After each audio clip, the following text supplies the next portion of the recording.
Welcome back to English fluent English learning at next level. मी doctor Javed Khan पुन्हा एकदा आपले माझ्या यूट्यूब चॅनलमध्ये स्वागत करतो. मित्रांनो, लेसन सुरू करण्यापूर्वी मी तुम्हाला सुरुवातीला काही फोटोज दाखवले. आपण ते बघितले असतीलच. फोटो बघत असताना तुमच्या एक गोष्ट लक्षात आलीच असेल की ही सगळी फोटोग्राफ्स जुळ्या भावंडांची होती. करेक्ट? यस. इमॅजिन करा, तुम्हाला पण जर एखादा जुळा भाऊ किंवा जुळी बहीण असती तर किती धमाल केली असती तुम्ही दोघांनी. मस्ती करायची तुम्ही, मार खायचा तुमच्या भावाने. दिवाळीचे लाडू चिवडा खायचा तुम्ही आणि बोलणे खायचे भावाने. शाळेत पहिला क्रमांक यायचा तुमचा आणि बक्षीस भेटायचं भावाला. ये क्या हो गया? अरे नाही भाई, फर्स्ट तो मैं आया हूँ.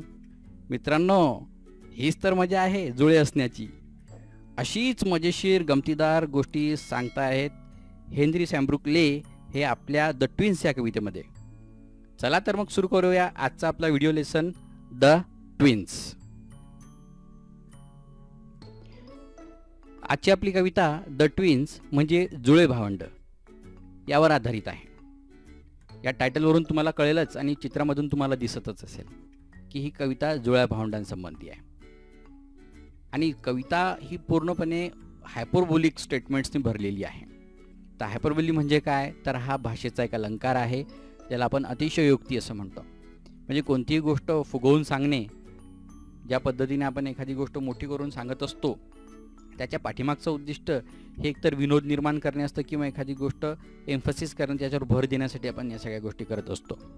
तर हायपरबोलिक कविता किंवा हायपरबोलिक स्टेटमेंट्सनी भरलेली, एक्झॅजरेशन ज्याला दुसरा शब्द आहे, ओव्हर स्टेटमेंटसुद्धा त्याला म्हणतात, अशा फीचर्सनी भरलेली ही कविता आज आपण शिकायला जाणार आहोत. कवितेचं नाव आहे द ट्विन्स. हेनरी सॅम्ब्रुक ले हे त्याचे कवी आहेत. चला तर बघूयात या कवितेमध्ये काय सांगितलेलं आहे ते लाईन बाय लाईन आपण याला समजून घेऊया. In form and feature, face and लिम, आय ग्रीव so like my brother that फोक्स got taking me for him and each for one another.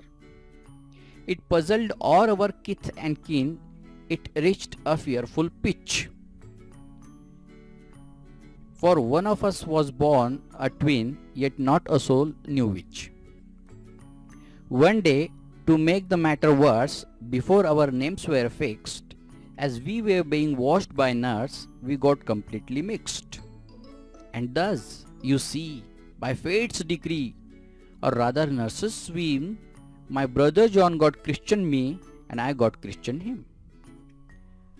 This fatal likeness even dogged my footsteps when at school, and I was always getting flogged, for John turned out a fool. I put this question fruitlessly to everyone I knew. What would you do if you were me to prove that you were you? Our close resemblance turned the tide of my domestic life, for somehow my intended bride became my brother's wife. In fact, year after year, the same absurd mistakes went on, and when I died, the neighbors came and buried brother John. Henry Sambrook Leigh यांनी लिहिलेली ही कविता. चला तर मग आता आपण याचं explanation बघूया. कवितेमध्ये काय सांगितलेलं आहे, याचा अर्थ काय आहे. In form and feature. बघा, फॉर्म अँड फीचर हे सोबतच येणारे शब्द आहेत, ज्याला कॉलोकेशन्स असं सुद्धा म्हणतात. जसं वरण आणि भात आपण जेव्हा म्हणतो, भाजी आणि पोळी हे झाले कॉलोकेशन्स. मराठीमध्ये आपले हेच कॉलोकेशन्स आहेत. तसंच फॉर्म अँड फीचर हे कॉलोकेशन्स आहेत, सोबत येणारे शब्द आहेत कधी पण. ओके, तर पहिल्याच ओळीमध्ये माहिती आपल्याला भेटते की in form and feature, face and लिम, आय ग्रीव so like my brother that folks got taking me for him and each for one another. पहिल्या 4 ओळी आपण बघितल्या. तर फॉर्म अँड फीचर म्हणजे स्ट्रक्चर अँड अपीरियन्स, म्हणजे दिसण्यामध्ये, चेहऱ्यापट्टी, रंगरूप आणि चेहऱ्यापट्टीमध्ये.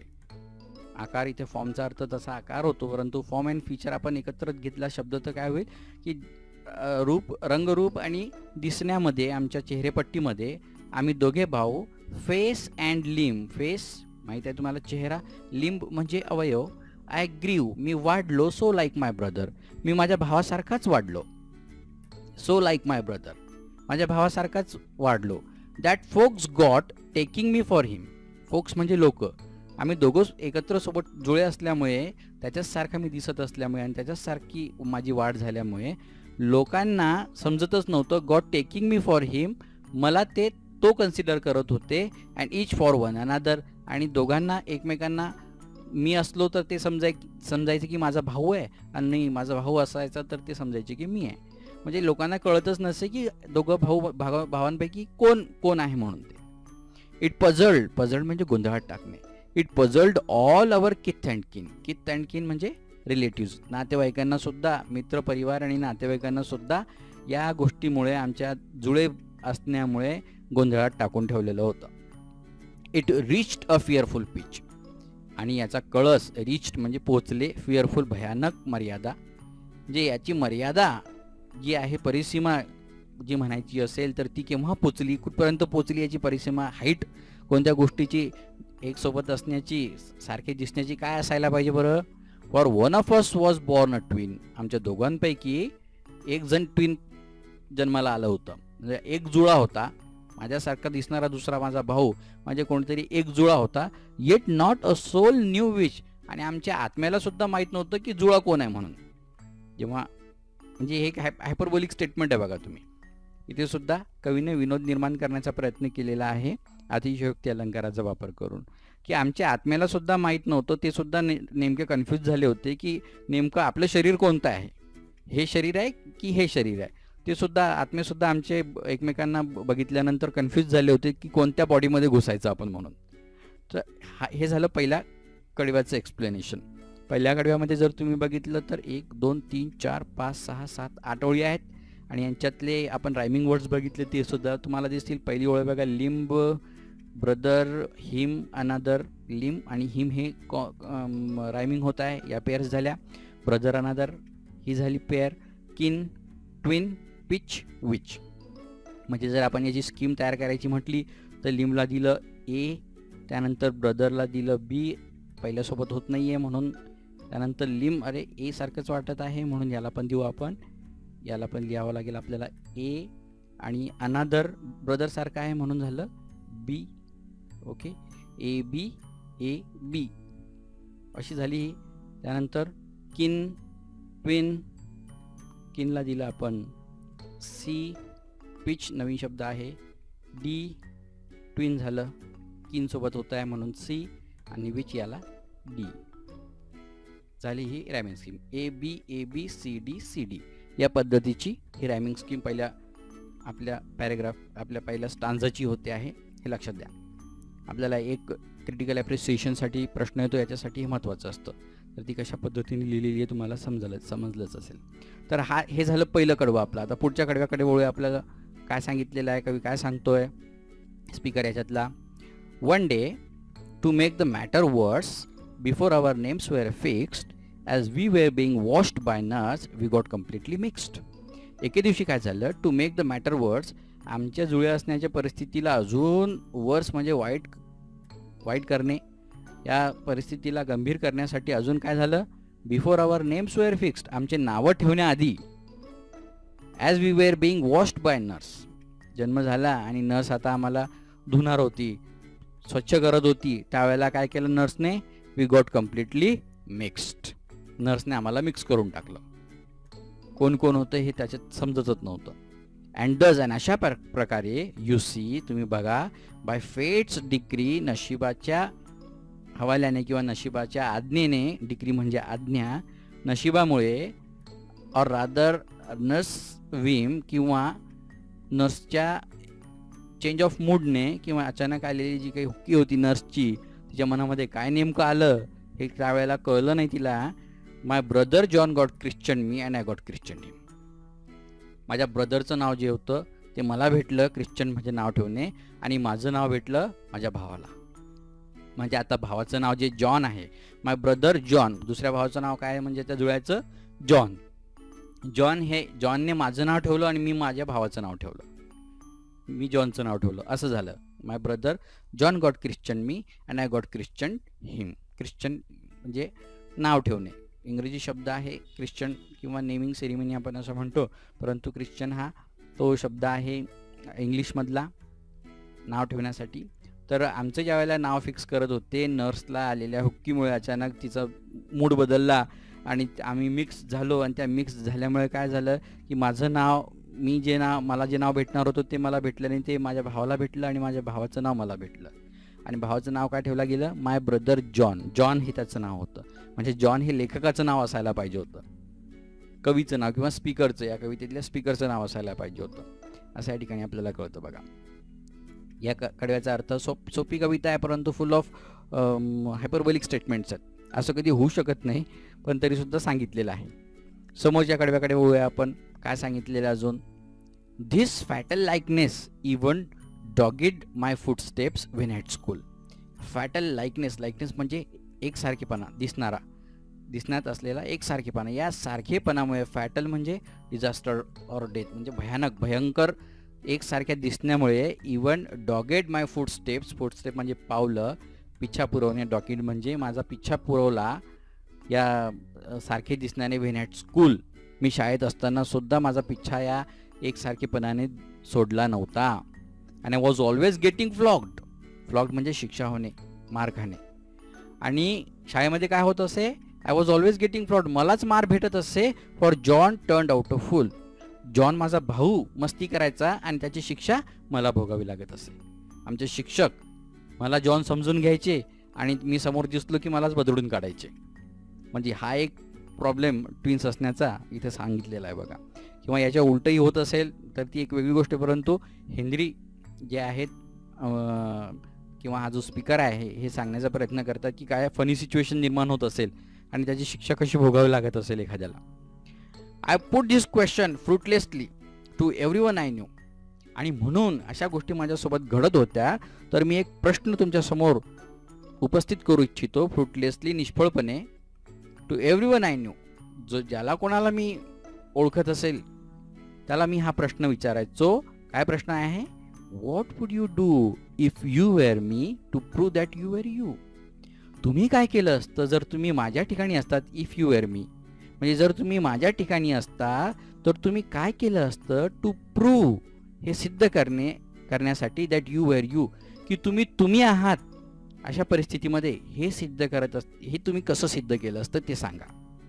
म्हणजे शिक्षक आता मला मारतायत, समोर येत आहेत, मी शिक्षकांना सांगतोय अहो सर मी तो नाही आहे, पण शिक्षक म्हणतील हा तू मार न खाण्यासाठी हे खोटं बोलतोय, ते अजून मारत असतील मग समोरच्याला. म्हणजे हे सांगा, प्रत्येकाला मी प्रश्न विचारू इच्छितो की मी स्वतःला सिद्ध करण्यासाठी जर माझ्या जागेवर तुम्ही असाल तर तुम्हीच आहात हे सिद्ध तुम्ही कसे कराल, तुम्ही जर माझ्या जागी असाल तर.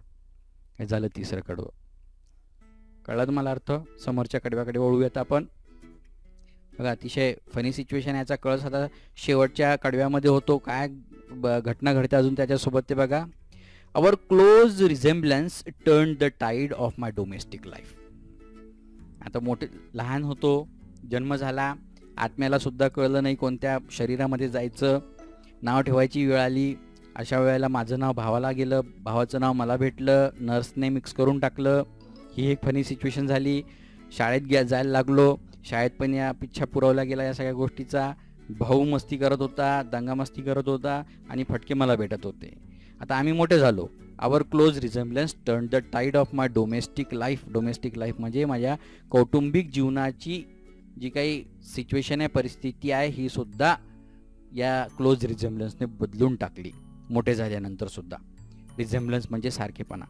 आमचा अतिशय एकसारखे दिसण्याचा जो एक वैशिष्ट्य होतं ट्विन्स असण्याचं, त्याने काय केलं, माझं कौटुंबिक जीवनसुद्धा उद्ध्वस्त करून टाकलं किंवा त्याचीसुद्धा सिच्युएशन बदलून टाकली. टर्न द टाईड म्हणजे सिच्युएशन बदलून टाकली. For somehow my intended bride became my brother's wife.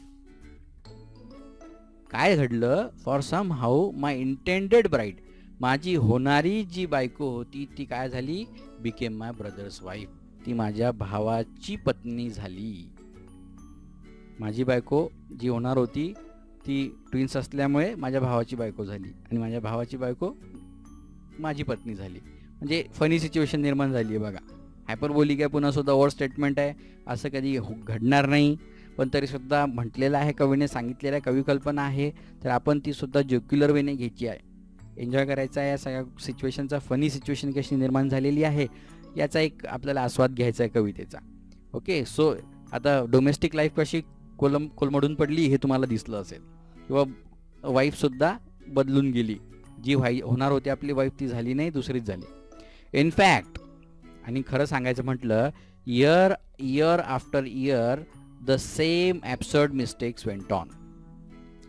Year after year, वर्षानुवर्षे द सेम ॲब्सर्ड मिस्टेक्स, ही हास्यास्पद जी गोष्ट होती, हास्यास्पद ज्या चुका होत्या या घडत गेल्या आमच्या आयुष्यामध्ये. अँड व्हेन आय डाईड, आणि शेवट बघा कळस काय झाला. इथपर्यंत तर ठीक आहे, पूर्ण आयुष्यभर या सगळ्या गोष्टी चालत होत्या, आम्ही असेच जगत राहत होतो, सगळ्या चुका होत होत्या. आणि शेवट जेव्हा आला आता जीवनाचा, व्हेन आय डाईड, जेव्हा मी मेलो, द नेबर्स केम, शेजारचे आले, अँड बरीड ब्रदर जॉन, आणि त्यांनी माझ्या भावाला उचलून अंतिम संस्कार करून टाकला. मेलो मी आणि अंतिम संस्कार झाला माझ्या भावाचा. आता इथेही सुद्धा बघा फनी सिच्युएशन निर्माण झालेली, असं होऊ शकत नाही. तर सुद्धा कवीने सांगितलेलं आहे की आमच्या ट्विन्स असण्याचे काय काय आम्हाला नुकसान झालेत. की व्हेन आय डाईड, जेव्हा मी मेलो, आमचे शेजारचे आले, the neighbours came and buried म्हणजे पुरणे, ब्रदर जॉन, माझ्या भावाला ब्रदर जॉनला पुरून टाकलं त्यांनी. त्यांना वाटलं की हाच मेला की काय, आणि त्याला पुरून टाकलं. तर ही एक फनी सिच्युएशन या कवितेमध्ये द ट्विन्समध्ये हेनरी सॅम्ब्रुक ले यांनी मांडण्याचा प्रयत्न केलेला आहे. कवी कल्पना आहे, काय घडू शकतं, ओव्हर स्टेटमेंट, एक्झॅजरेशन सांगितलेलं आहे, काय काय घडू शकतं हे सांगितलेलं आहे. ट्विन्स असण्याचे फायदे गैरफायदे आपण बघितलेलेच आहेत. तर तुम्हाला कविता समजली असेल. काही याच्यामध्ये ॲलिट्रेशन बघा, टर्न द टाईड, टी दोन्ही साऊंड रिपीट झालेले आहेत. तर या ठिकाणी ॲलिट्रेशन हा अलंकार होतोय. मागे जर वळून बघितलं आपण तर पहिल्याच कडव्यामध्ये पहिल्याच ओळीमध्ये सुद्धा ॲलिट्रेशन होतो. फॉर्म अँड फीचर, एफ आणि फेस हे 3 वर्ड एकत्र आलेले आहेत बघा, 3 साऊंड आहेत. हा साऊंड रिपीट झालेला आहे म्हणून ॲलिट्रेशन हा अलंकार होतो. तर या पद्धतीने कवितेचा अर्थ इथे आपल्याला समजतो. तुम्हाला अर्थ समजलाच असेल. काही समजलं नसेल तर कमेंट बॉक्समध्ये नक्की टाका. चॅनलला सबस्क्राईब करायला विसरू नका आणि बेल आयकॉनवर क्लिक करायला विसरू नका, कारण येणाऱ्या नवीन व्हिडिओ नोटिफिकेशनसाठी तुम्हाला बेल आयकॉनचं बटन दाबणं गरजेचं आहे. तर आज आपण या ठिकाणी थांबूयात. कविता तुम्हाला कळली असेल. So stay home, stay healthy, stay safe. Thank you very much.